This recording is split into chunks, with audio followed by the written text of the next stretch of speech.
Is it bad or is it groovy? Ask the CInemonkeys. Hello, ho, ho, CInemonkeys fans. We're glad to be back.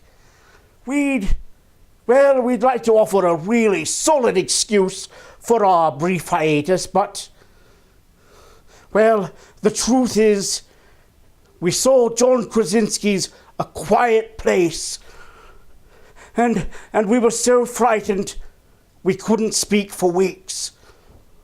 Sprocket is still having trouble. It's okay, my friend. Use your words.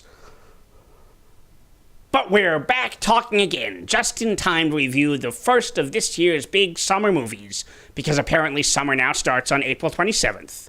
The movie is Avengers: Infinity War. And because we know how worried people are about spoilers, we've decided to make extra sure not to ruin your fun. Whenever we veer even close to spoiler territory, an alarm will signal on screen, reminding us just how neurotic you are. 10 years ago, the Marvel Cinematic Universe was born with the release of Iron Man, and the rest of Hollywood is still trying to catch up. Avengers: Infinity War is being marketed as a crescendo, if not a full-on culmination, of everything that has come up to this point. Infinity War hits the ground running and never stops to catch its breath or to let you do so. And it's grand, exciting, very intense, and of course, often quite humorous. What it isn't, however, is truly satisfying. I left the movie feeling a bit like I'd been had, much like I did with The Matrix Reloaded, except more so and less so at the same time. The bang for your buck level is enormous, but... Oh, I don't know how to continue. There's a lot we can't say. Calm down. Take a deep breath. When Zoom compared to The Matrix Reloaded, he didn't mean that the last 20 minutes are given over to an NPR host on Quaaludes giving a lecture on string theory in Esperanto. He just meant that it feels like a setup for another movie.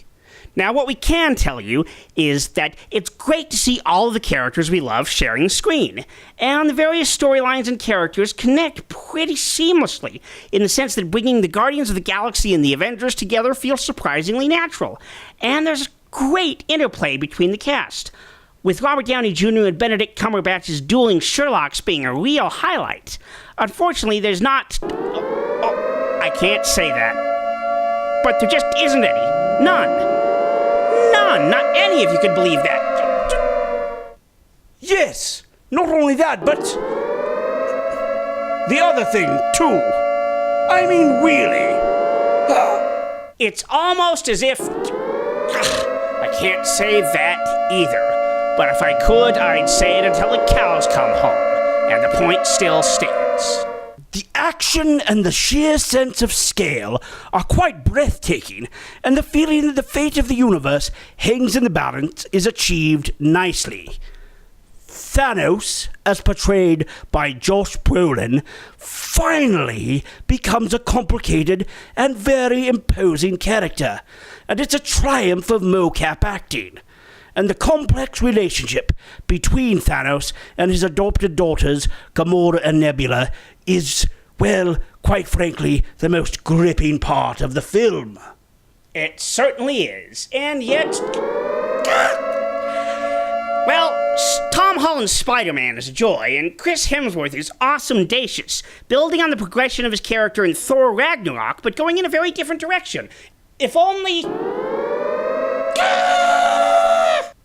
Deep breaths.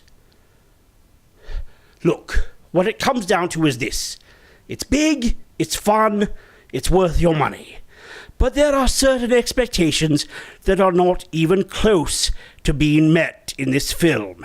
As cliché as this statement sounds, it's hard not to leave the film feeling like it's just a setup for the next movie. And that's just not the way Marvel Studios is promoting it. If it was, if they'd stuck with the original title, Infinity War Part 1, I'd be giving it a wholehearted and gleeful huzzah! But as it stands, I feel a little pissed off at Marvel Studios and a little pissed on by them. And I'm giving it a solid 3 bananas, which may grow into 3.5 with time to reflect and meditate. Well, that's it for this week on CInemonkeys, but there's still a whole lot of summer left, especially considering it's still the middle of spring. And there are a whole lot of big, loud explosions and other stuff coming, and the latest crap from Melissa McCarthy is out in another week. So stick with us, we're in it for the long haul.